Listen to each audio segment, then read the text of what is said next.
Hello student, आइए exercise 9.2 का question number 10 करते हैं। वो कह रहा है कि a line is perpendicular to the line segment joining the point this and this.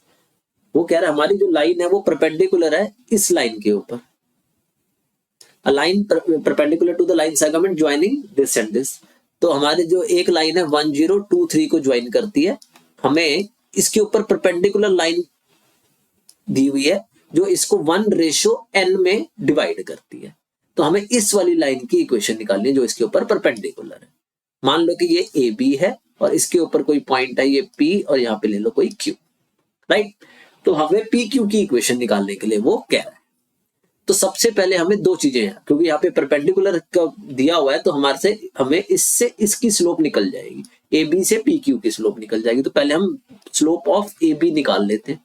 Slope of line A B, उसका फॉर्मूला होता है हमारे पास क्या, y2 minus y1 upon x2 minus x1। हम इसमें डाल देंगे, ये 3 माइनस 0 हो जाएगा और नीचे 2 माइनस 1 हो जाएगा। 3 माइनस 0 करोगे तो 3 आएगा, 2 माइनस 1 करोगे तो 1 आएगा, यानी 3 आंसर आ गया।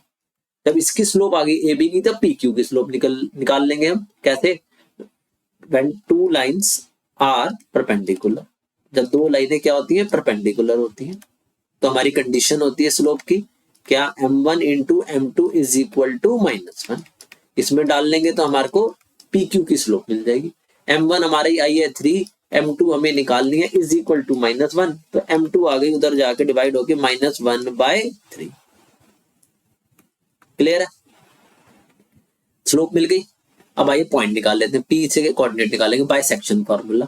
तो हम निकाल लेंगे क्या, coordinate of point P by section formula.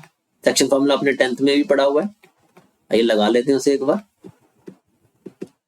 x जो है वो हो जाएगा हमारा n इंटू 1। x निकालने के लिए हम x से मल्टीप्लाई करते हैं, plus 1 into 2, 1 into 2 upon 1 plus n। और y निकालने के लिए हम इसी को y से मल्टीप्लाई करेंगे, तो n इंटू 0 प्लस ये 1 इंटू 3 अपॉन 1 प्लस n। अगर हम इसके लिखेंगे तो हमारे कोऑर्डिनेट क्या हो जाएंगे, x के कोऑर्डिनेट हो जाएंगे n इंटू 1 तो n हो जाएगा, 1 इंटू 2 2 हो जाएगा और नीचे n plus 1, n plus 2, n plus 1 लिखना है या 1 प्लस n लिखना है, एक ही बात है। y हो जाएगा हमारा n इंटू 0 तो 0 हो गया, ये हो गया 1 इंटू 3 और नीचे हो जाएगा n प्लस 1। तो ये हमारे कोऑर्डिनेट्स आ गए किसके, p के, राइट। अब हमें इक्वेशन निकालनी है, पी क्यू की स्लोप भी पता लग गई हमें -1/3 और पॉइंट भी पता लग गया। तो आइए लिख लेते हैं हम यहाँ पे। तो हमारी स्लोप आई थी -1/3 और हमारा जो पॉइंट आया वो आया है n+2 अपॉन n+1 और दूसरा y आया इसका 3 अपॉन n+1, राइट। आइए तो रिक्वायर्ड इक्वेशन ऑफ लाइन निकाल लेते हैं हम। Required equation of line by slope point form. Slope point form लगेगी यहाँ पे, जो क्या कहती है, y minus y naught is equal to m x minus x naught. आइए वैल्यू डाल लेते हैं x नॉट वाई नॉट की, पॉइंट की, और m की वैल्यू डाल लेते हैं। तो ये हो गया y माइनस वाई नॉट है हमारा 3 upon n+1 is equal to m -1/3 और x माइनस एक्स नॉट की वैल्यू है n+2 अपॉन n+1। क्लियर है? आई सॉल्व कर लेते हैं, कैल्शियम ले लेते हैं 1 लेके, तो इसका एलसीएम आ जाएगा आपका n+1।